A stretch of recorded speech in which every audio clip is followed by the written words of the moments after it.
मेरा नाम मनोज कुमार है। राष्ट्रीय स्वास्थ्य मिशन संबद्ध कर्मचारी संघ, प्रदेश संप्रेक्षक और मंडल अध्यक्ष बरेली मंडल। आज यह धरना प्रदर्शन जो हो रहा है किन मांगों को लेकर हो रहा है?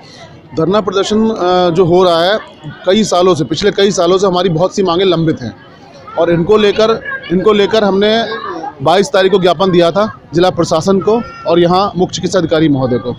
अल्टीमेटम के रूप में दिया गया था वो कि हम अगर 24 तारीख तक हमारी मांगें नहीं मानी जाएंगी तो एक दिन का हम काला फीता बांधने का, 1 घंटे का कार्य बहिष्कार और 29 तारीख को हम लखनऊ जाकर जो मिशन निदेशक महोदय हैं उनके कार्यालय का हम घेराव करेंगे।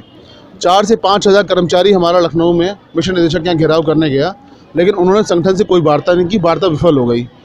जो हमने ज्ञापन दिया था उसमें ये बिल्कुल पहले से हमने इंडिकेट कर दिया था कि अगर हमारी वार्ता विफल रहती है तो 30 तारीख से हम लोग जो है अनिश्चितकालीन हड़ताल पर चले जाएंगे। उसी क्रम में ये धरना प्रदर्शन हो रहा है। आज इसका तीसरा दिन है और लगभग हमारे सारे संविदा कर्मचारी सभी कैडर के यहाँ पर हैं। और मांगों के विषय में मैं बताना चाहता हूँ कि हमारे संविदा कर्मचारी बहुत ही अल्प वेतन पे काम करते हैं। कोरोना में बहुत अच्छा काम किया, उत्कृष्ट प्रदर्शन किया है। अभी जो 100 करोड़ वैक्सीनेशन हुआ पूरा श्रेय हमारे कर्मचारी को जाता है। इसके बाद भी जो हमारी मांगें हैं उनको कुछ अधिकारी हैं जो लटका रहे हैं, उनको पूरा नहीं कर रहे हैं। इसमें हमारी समायोजन की एक बात हुई थी, विनियमितीकरण के लिए बात हुई थी और जो पद सृजित नहीं है, पद रिक्त हैं, उन पे हमारे संविदा कर्मचारियों को भर्ती किया जाए, ये हमने मांग की थी।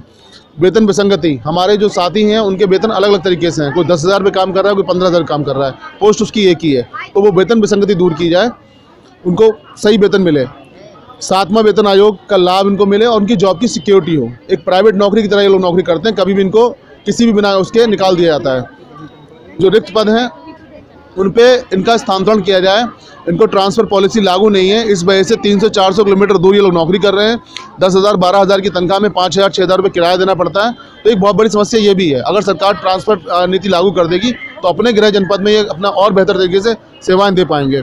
इसके अलावा आउटसोर्सिंग नीति पूरी तरह से ठेका प्रथा है, जिसको बंद किया जाना चाहिए। LHM संघ इसका विरोध करता है।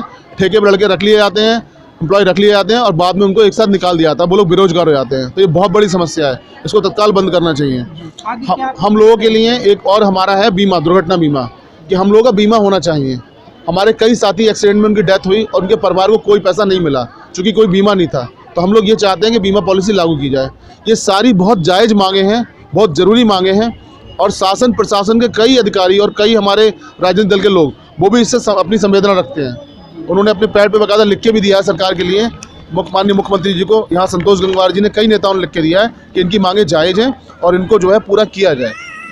तो यही है, अगर वार्ता हमारी आगे होती है और मांगें मान ली जाती हैं फिर सही है और नहीं तो ये अनिश्चितकालीन तक चलेगा।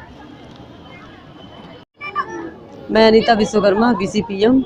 हम सभी का यही है कि समान कार्य समान वेतन।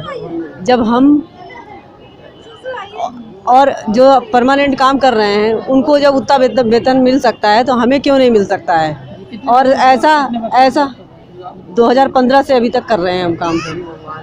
और एक तो सौतेला व्यवहार सरकार क्यों कर रही है हम लोगों के साथ? सौतेला व्यवहार क्यों कर रही है? समान कार्य है तो समान वेतन दे। लगभग कितना वेतन मिलना चाहिए आपको? जितना उनको मिल रहा है कम से कम हम लोगों को 20 से ऊपर ही मिलना चाहिए। और एनम है 12-12 हज़ार पे काम कर रही हैं। जी, मैं निशा BHW ब्लॉक में दरेल नगर से हूँ। मैं सरकार से यही कहना चाहूँगी कि जब सामान्य कार्य कर रहे हैं कि 100 करोड़ टीका हम लगा चुके हैं, वो किसका है? अगर ANM टीका नहीं लगाती तो क्या सारे कोविड से बच जाते? इतना कुछ सब करने के बाद भी हमें क्या मिल रहा है? 10,000 रुपये। 200 किलोमीटर दूर अपने परिवार से हम यहाँ पड़े हैं। 10,000 में ना हम किराया निकाल पाते ना अपना खर्च निकाल पाते। तो सरकार से मैं यही कहूँगी कि जितना परमानेंट ANM कम पा रही है तो उतना उसका तो बराबर हमें मिलना ही चाहिए। मैं सरकार से बस यही कहूँगी कि